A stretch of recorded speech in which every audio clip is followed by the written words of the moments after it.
All attendees are in listen-only mode. Good morning, everyone. Just how hopefully everybody is well today. It's September the 8th, back to school day here in Canada, or at least in the Ontario area.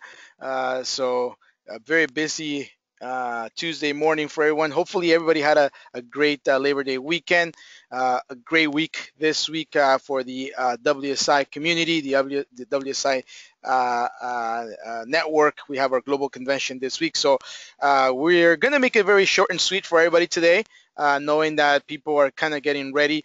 Everybody seems to be Tuesday today, last minute client visits, client presentations. I just finalized one with an IC. Did a whole presentation on adaptive SEO.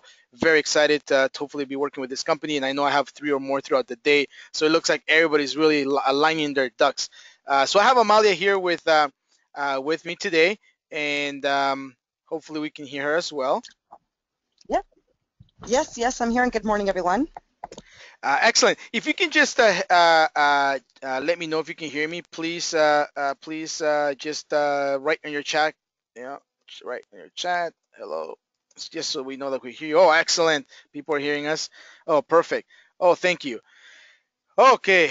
All right. Okay. So we're gonna get started again. It's a very short version. We're gonna make it short and sweet. Definitely want to make sure that you have ample time to prepare for last minute preparations to Miami. So definitely looking for that. So Amalia, we will begin today with latest news and articles, and then we'll have some a very short Q&A session. I do have an interesting article that I want to share with you, but above all, I think that what's in everyone's mind perhaps is the fact that Google has a new look, and we really like it. Um, I've been asking my family and also SEOs, people that I know, professionals, about the new logo that Google just recently launched. I think it was September 1st last week, and as you recall, about a month ago, they actually Google, kind of restructured the way their company was going to be set up, and obviously Alphabet being the holding company, but then Google wanted to remain true to the Google company, and they actually created a new logo, and so far people like it. So some of what I've done here is basically very quickly, and I'm pretty sure you've noticed this. What I've done is shown the previous Google logo. In the past, they've actually migrated from a serif font to a sans serif font, and at the top you can see that they're using the serif font, which is the old one, and the new one's a little bit more friendlier, right? It looks to be a bit more Google, right? So they've actually changed that, and right away they made the changes pretty practically to everywhere throughout the web. As a matter of fact, now even some of their G icons that used to be sometimes a little blue G icon, they made it into a full color capital G that matches the logo. So you'll probably see this as well around, and it's just Google really rebranding. One of the key things that Google said was in regards to this change was, we think that we've taken the best of Google, simple, uncluttered, colorful, and friendly, and recast it not just for Google of today, but for the Google of the future. So that's where Google's approach to this new logo, and they wanted to make sure that it really strictly focuses on the interaction of the users on search, maps, Gmail, Chrome, and other owned and operated properties. Google owned and operated, by the way. So again, bit of a change in the industry. Just wanted to share that with you, a bit of a light news. If somebody asks you about the new Google logo, you can now kind of explain to them the whole strategy. What is the feedback from some of the marketers and PR and ad agencies out there? A company called Brandfire, Adam Padilla, his reaction is, the most important is the retention of Google's hard-earned brand equity. The logo itself will not be unfamiliar to the spectator with its capital G and highly recognizable prime color scheme. So yes, they did stick with the same colors, identical colors. All they did was change the font. right? And Michael Dubb from DX Agency thinks it's better than the old one and more authentic to the Google brand, as it suggests a more efficient brand that is clean across multiple platforms and devices, especially mobile. Apparently, this new logo actually has even better rendering on mobile than the old logo. So there's quite a couple of things and compliments that are coming from the industry in regards to this change by Google.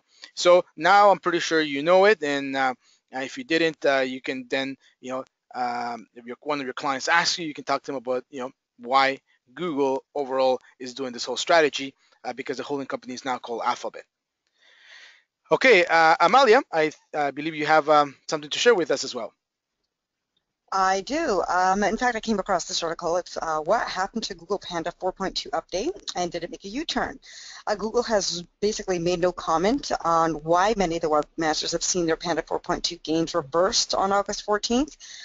Basically, Google Panda 4.2 was released by Google as a really slow update that started back on July 18th of this year. However, around August 14th, some were speculating that a Panda 4.2 update was reversed or changed significantly.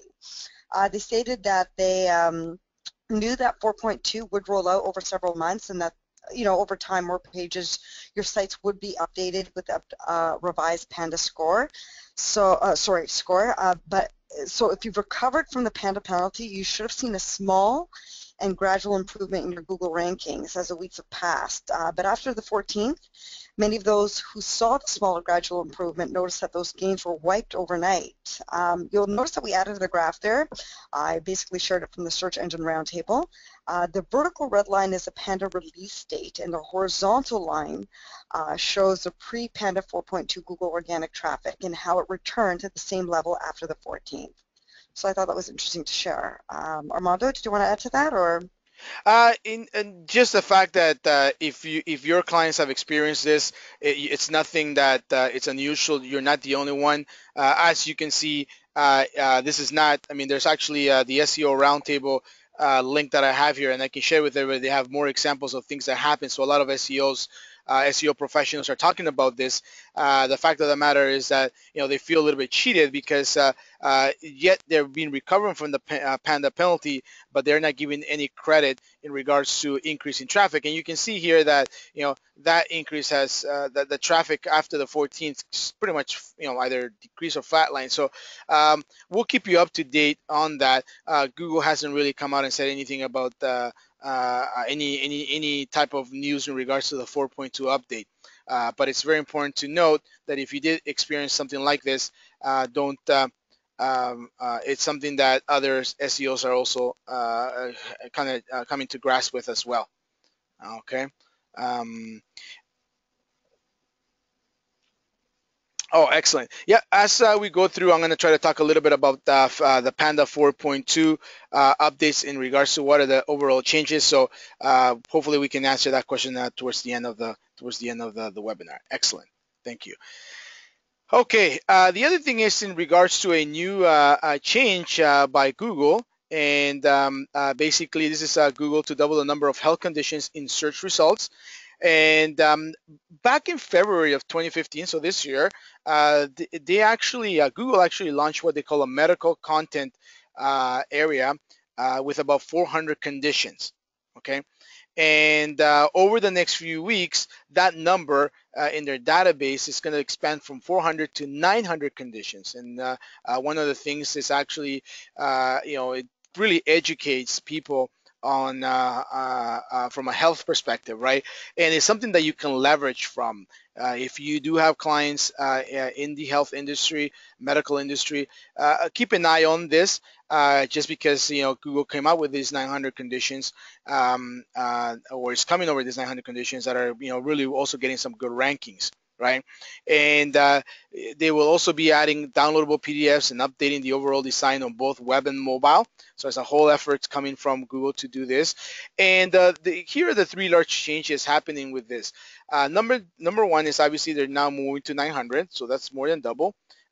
So you can definitely have a quick at-a-glance info on symptoms, treatments, prevalence, and more. So it's all in one click.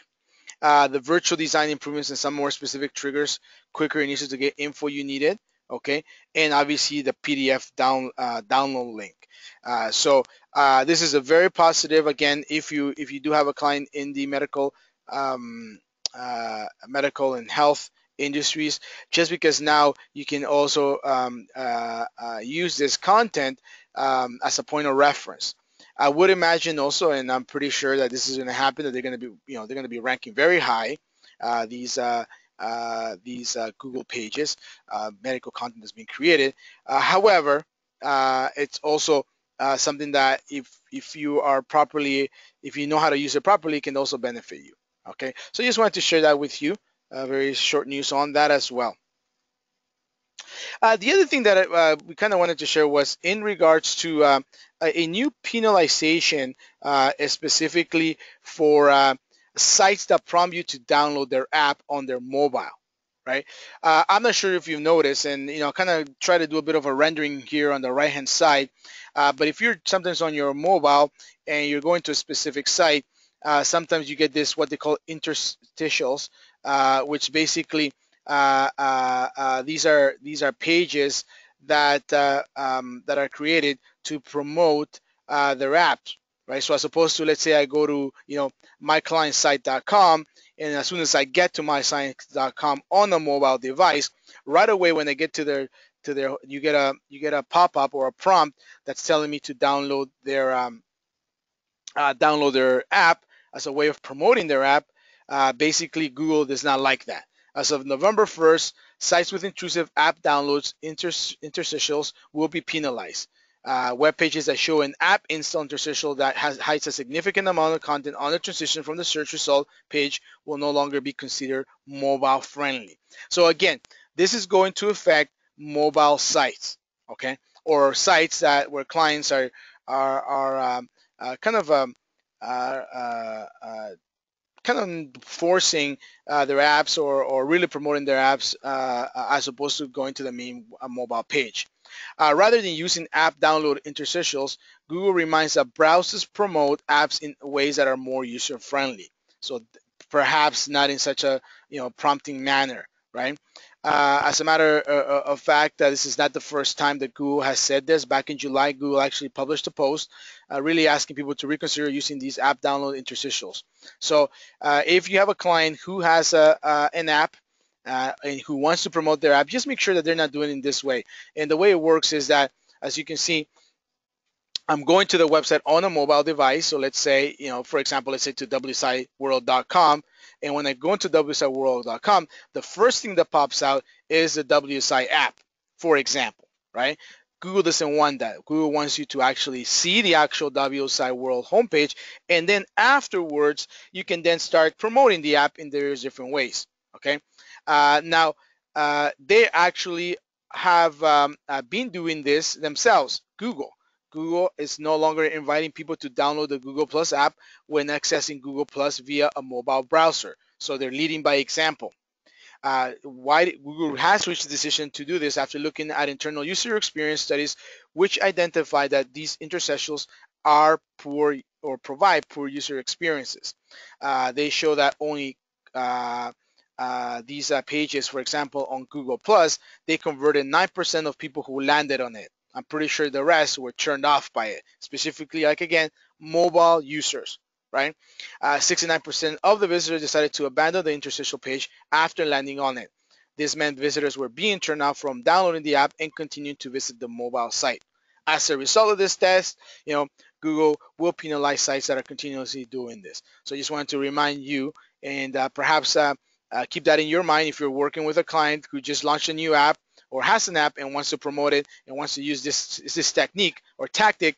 It's not SEO friendly. Okay. So definitely you have to share that with them because there's various ways of doing this properly, and this is one of the ways that you shouldn't even bother doing it. Okay. So I wanted to share that with you as well. Amalia, I think you have some news in regards to WSI. Yes, I do.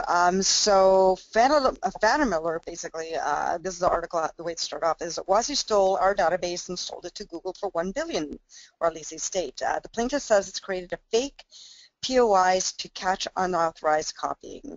Basically, traffic violation avoidance app maker Phantom Alert has sued WSI, Google, for copyright violations and related claims. The company contends that WSI stole its points of interest database after partnership negotiations broke down between the two companies. Google is named in the suit only as the legal owner of the successor to WSI. No specific Google wrongdoing is alleged. The plaintiff is asking for, among other things, compensatory and punitive damages.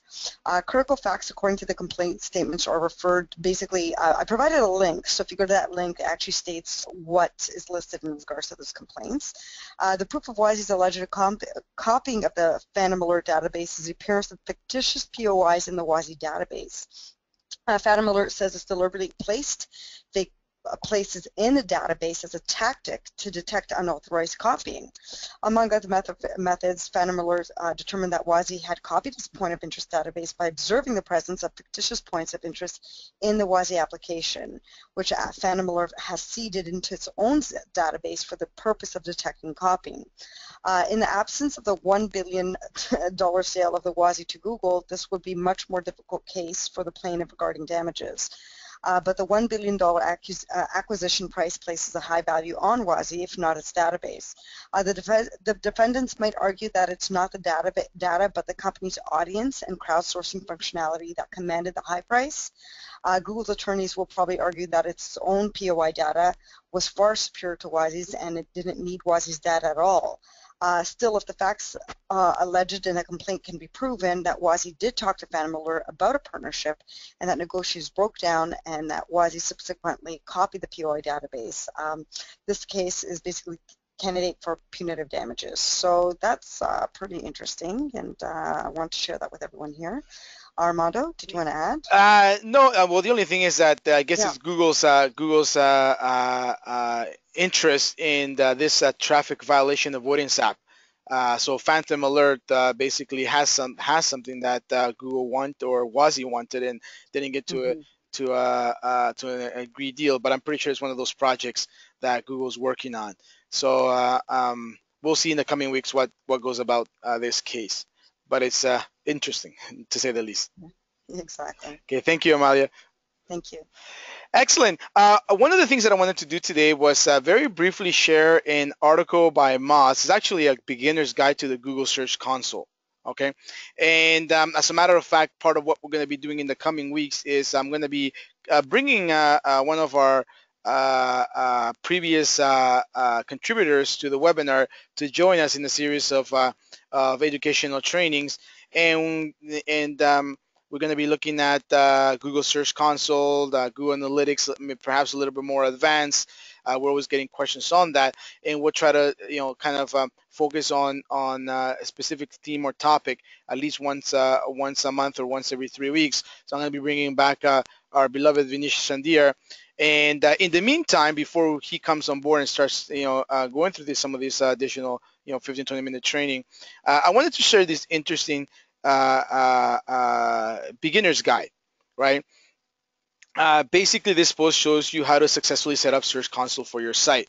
So I know that for those ICs that use a production team, you don't need to worry about this. I mean, you should still read it because it definitely gives you some information about how to properly set it up.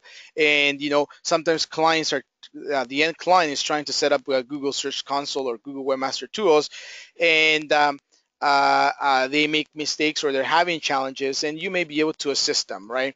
You may be able to kind of, give them some added value. But you know what? Nevertheless, you should get accustomed to, or at least be knowledgeable in how to set it up. So basically, Moz created a very simple, blog post that talks about 8 things that you should know about. One of them is obviously the very, very fundamental is adding and verifying a site in Google Search Console, right? And I will tell you that even today, we still continue to get requests from ICs whose prospects and clients don't even have Google Search Console or Google Webmaster Tools added to the site. So this is a simple tool that you may even, a simple process that you can even provide them as an added value, or you can provide them you can give them this post so their technical people can do it, and they at least have a Google Search Console added to their site. So that's number one, adding an HTML tag, uploading an HTML file, verifying via domain name provider. So these are ways that you can actually add and verify a site, using Google Tag Manager, how to best use that, how to link Google Analytics with Google Search Console. Again, very important. Lots of information can be done that. As a matter of fact, even with internally ourselves, we try to always make sure that all of the Google Analytics accounts that we are managing are integrated with Google Search Console. And if it's not, please let us know, because it's something that we're working to making sure that's always integrated, right? Checking a robots.txt file. And also another very important is site errors in Google Search Console.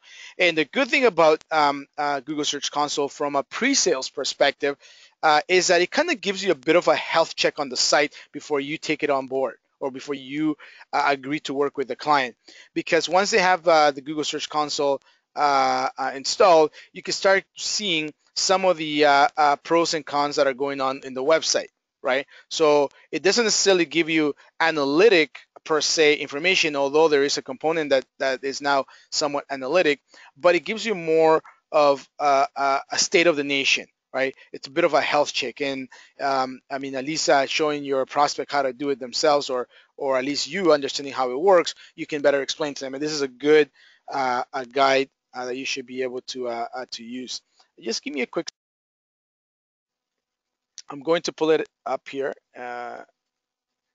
and I'm going to share with everybody the link. And it was done by Angela Pettis, who's a contributor at. And I'm not going to go through it because you guys can kind of spend in your leisure time just reading over it and seeing how this works. But please do take the time if you're not familiar with Google Search Console. If you're a new IC, or you're an IC that's never really focused on SEO, this is something that you can definitely use. And as you move through the blog post, very descriptive blog post, easy to do, easy to use, instructions about adding a property, how to log on, entering URL, adding an HTML tag as a verification method if you want to, what is the method that you want to do, perhaps a domain name provider, Google Analytics. So there's a number of ways that you can actually do it. Sometimes adding an HTML tag, it's not possible because maybe the client's using a third-party website solution, or they can't do it, or the programmer can't do it. So there are alternative ways that you can actually do it, verified. So she kind of explains a little bit about that. Then you have uploading an HTML file as an alternate method. How does that work? Where do you put it, etc. So it definitely gives you, like I mentioned, all of the things and components you want to make sure that at least you have Google Search Console active and verified on a site. Okay, so the article really much goes in depth in regards to how to properly, do this. Just give me a quick second. Obviously, adding Google Analytics code. This is a little bit more, I would say that this could be a little bit more technical. It is a recommended method. If you can do it, definitely do it, but otherwise work with the production team to make sure that they do it for you properly. And also the other thing to keep in mind is before you go ahead and start adding or claiming Google Search Console, do a check. Make sure that you're doing a check on the existing website by looking at uh, at uh, uh, uh, at their HTML file, their homepage HTML file, and their source code, and making sure that there's one, there isn't already one in existence. We've actually worked in situations where we're doing a bit of a cleanup because the client has added 2 to 3 different Google Webmaster Tools or Google Search Console tags, and it's a bit of a mess. So make sure that that you are using a proper methodology to implement a proper method, and you only add the code once. Okay, you don't want to have it twice, and make sure that your client is also only using once before you inherit the website. So really, this is really about verifying Google Analytics. So I'm going to kind of leave you with this link for you to review it. Definitely something that you should have some knowledge of, just because of the nature of our business and the fact of the matter that we do need to provide this to our clients and make sure that the site's up to snuff, or if it's not, identifying those errors even before you inherit the site, right? And these could be anything from crawling errors, HTML improvements, to make sure that before even you provide a solution to the client, you're kind of seeing a little bit under the hood, and that's what the Google Search Console allows you to do. And again, we'll probably have a bit more of a tutorial slash webinar in the coming weeks in regards to Google Search Console and some of the changes that they've done. Excellent. The last article that I wanted to share with you, it was an interesting article. I believe this was on Search Engine Journal or Search Engine Watch, which is one of the other websites that we use to gather information. And the contributor to this post talked about the 5 essential hybrid digital marketing skills to develop now. So as you are now going into global convention, and there's going to be a lot of training, a lot of new learnings, and as you're preparing, to kind of have that last push towards the end of the year, and not just focusing on sales components, managing clients, managing client results, also think, sometimes it's really about improving our own skill set. And here are 5 skills that you should look to improve. If maybe you are good in all 5, or maybe just 4 or just 3, try to see how you can get improve on the other ones. The first one is cross-channel knowledge. And marketing professionals who demonstrate cross-channel knowledge have a good understanding and helpful insight about the different digital channels. They will be able to guide their team to develop integrated strategies and campaigns, and with their contributions, the brand's presence on the different platforms will be more consistent and more successful. And I think this is what summarizes a WSI internet consultant, right? Although there are specializations where some consultants will focus on SEO, others will focus on paid search or inbound marketing, or just on website development, or app development. Overall, you do have to have cross-channel knowledge, and the most successful consultants that we know of try to work on this all the time. And the reason being is, you don't have to be a master of these of all the different digital media channels, but you have to have an understanding. And if you are working with a team, whether it's an in-house team or a production team, it just makes you a better leader, a better communicator, in regards to developing integrated strategies and campaigns. Now, if you don't have this skill set, all you have to do is align yourself with a production team that has that, right? So that's very crucial. And the reason is because you want to make sure that all of the digital marketing strategies are working together. There's one thing that we've developed at ALM that we'll be continuously sharing over the coming weeks. It's what we call the lead generation machine. And we'll talk a little bit about the methodology behind it, and it's in regards to focusing on developing a formula to help your clients have an integrated strategy and generate leads. Because lead generation can come through various ways. It can come through paid search, SEO, also even, believe it or not, perhaps not as a will not give you a lot of leads, but some leads, social media strategies, inbound marketing, content syndication. There's a lot of things that a lot of different tactics and different channels that you can actually use, right? From just text-based to multimedia content to generate leads and results for your clients. So it's very important that you do have cross-channel knowledge, not cross-channel expertise, but cross-channel knowledge, because it will help you guide the production teams to develop an integrated strategy. Okay, and like the author contributor indicates, is that definitely the brand's presence on the different platforms will be more consistent and more successful because you'll be managing it all, right? The other key thing is marketing and business acumen. Again, it's too specific. It's acumen level, not expertise. And professionals who do have marketing and business acumen can combine and can effectively, not only do they know how to effectively reach customers, but also how what is going on the marketing department impacts the rest of the company as a whole. So definitely looking at not just from a technical marketing perspective, but from a business perspective. And again, this is where a WSI consultant, a well-rounded consultant, brings into the mix, is that business acumen, where it allows you to work with your clients and not just focus on the marketing strategy, but the whole business strategy. And that's where we kind of, always talk about the digital marketing advisor, right? How to become a well-rounded digital advisor.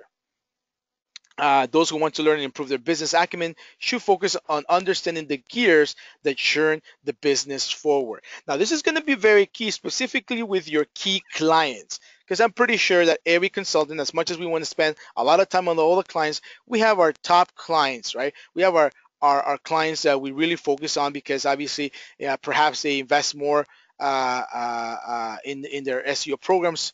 They require more attention. So you want to make sure that you understand not just the marketing component of their business, but also what's going on, the inner workings of other departments within that specific client's business, right? So understanding the gears that churn the business forward.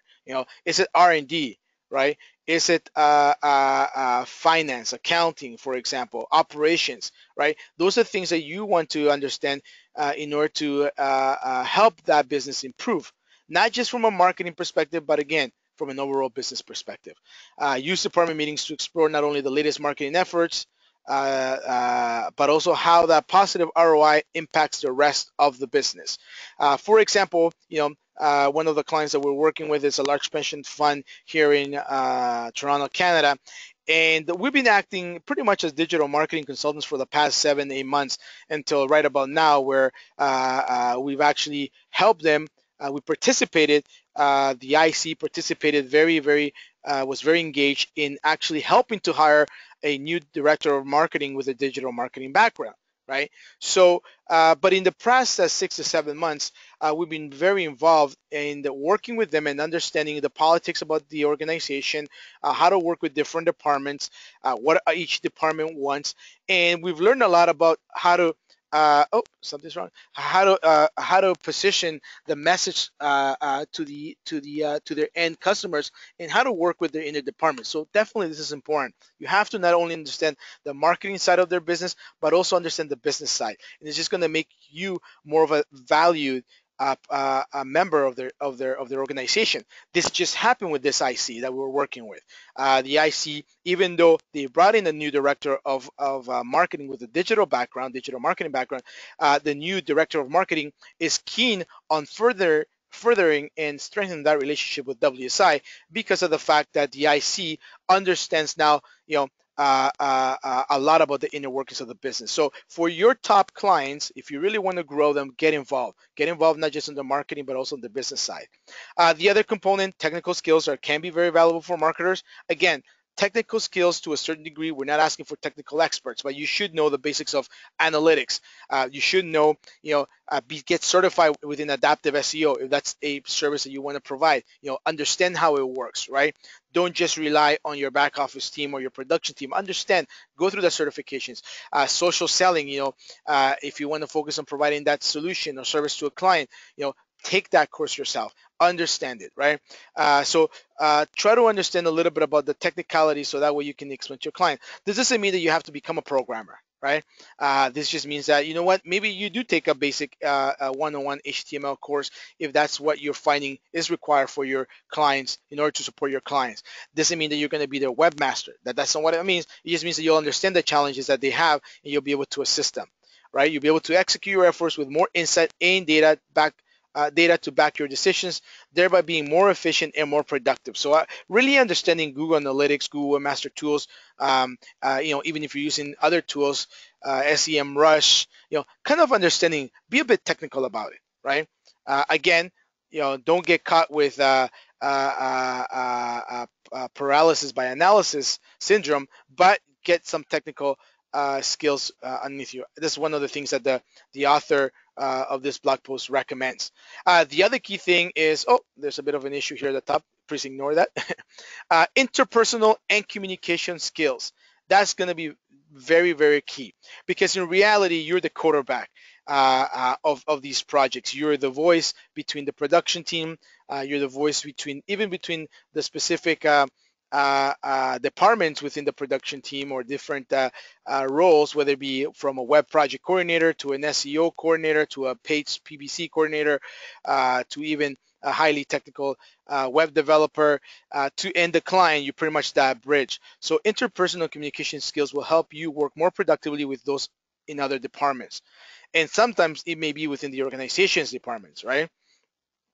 So if you're working with a director of marketing and you have to really work with operations, work with accounting, etc., you want to remove those silos and barriers that traditionally separate these groups, and have more of a holistic marketing approach, right? So as you continue to work with them, it's really trying to empathize and understand where each stakeholder within the organization is coming from. So even though you're working for the main a project owner, whether it be the director of marketing or the owner, the business owner themselves, try to also be sensitive and empathize with their accountant, with their operations manager or plant manager, right? You want to understand, because that will help you specifically on how you can positively influence people and relationships. So the more you'll be able to promote cooperation. So very important that you kind of work on this interpersonal communication skills as being key. And the last one is obviously passion for your product, market, and industry. This is another key component that the author talks about. Now, obviously, as a WSI consultant, you deal with quite a number of services and products from your different clients, but you know whenever you're working with a client and you are promoting a product or a service, you got to be passionate about it, right? And you got to be also use emotional intelligence to make your decisions, right? You want to be able to identify the what your inner drive is to making successful marketing campaigns, but what also drives your client, right? What is it that they're passionate about and their inner teams, right? So that way you can definitely identify opportunities and and be able to inspire them, right? So that's very key. The other key thing is spend time using the product the way a customer would, right? So is really understanding your clients' products and services. Okay, even though maybe they're a waterproofing company, right? As much as that you may not be your strength, read about it, understand about it, understand the innings about it. It's just gonna make you a more knowledgeable individual that's going to add value to the overall campaign strategy, because you're going to bring that component, and your client will respect it as well. So really being passionate for a product or market or an industry is very important. It's also helpful to review case studies that show how the company has helped customers with their goals. So definitely this is very important. Don't just bring on a client and just treat it as a number. Get in it, get your hands dirty, understand, and try to help them as much as possible by being passionate about their product. So a great article on Search Engine Watch, and these are some of the 5 skills that they recommend good digital marketers implement. And as a matter of fact, they talk a little bit about what type of oops, sorry about that, that's the second time, what type of a of a strategy you should bring on board. And they also have this infographic of where the hybrid marketer relies. A hybrid marketer versus someone that just thinks left and right brain thinking, right? So you can see here that as you look into the different areas of digital marketing, search, social, for example, where are you using your left brain and where are you using your right brain, and how to use it properly, right? So it's at times you do have to use your left brain and be very technical, be very logical, sequential in your understanding, right? Very factual, but also the hybrid marketer, the successful WSI consultant should also be right brain, right? Be creative, have imagination, be visual, which are critical components in our industry. And that's not just in developing your or implementing your strategies towards the end consumer or customer, but also in dealing with your clients' inner departments or or dealing with the business owner or a campaign manager or campaign owner. You want to make sure that you're also be able to use when to use your left brain and when to use your right brain. So very interesting infographic that kind of shares with you where where's that mix that you should have in what sense. So wanted to share that article with you as well. Excellent. Just moving forward. Uh, okay. So I think that kind of wraps it up for us today. I know it's going to be a short and sweet uh, um, webinar today, and I will send some information in regards to the different Panda updates in regards to Panda 4.2. We're kind of running a little bit out of time here, but wanted to invite everybody to come to our booth. Whoever is attending, I'm pretty sure we're looking forward to seeing as many of you at Global Convention this week. Come and meet with us, meet with the team, learn about the new and exciting opportunities that we're working on. We're gonna have some promotions, but most importantly, we just want to say hi to you, spend some time with you. I know Amalia will be there, Vinish will be there, I will be there, and also Michelle, one of our newest team members, will be joining us. So we definitely want to meet with you and spend some time. We're also sponsoring the Cabana party, so you know what. We also want to make sure that apart from business, there's a bit of fun in getting to know you as well and seeing how we can assist you. So we do have some new exciting news that we'll have, and definitely we look forward to meeting and greeting you. Amalia, a few words from your side.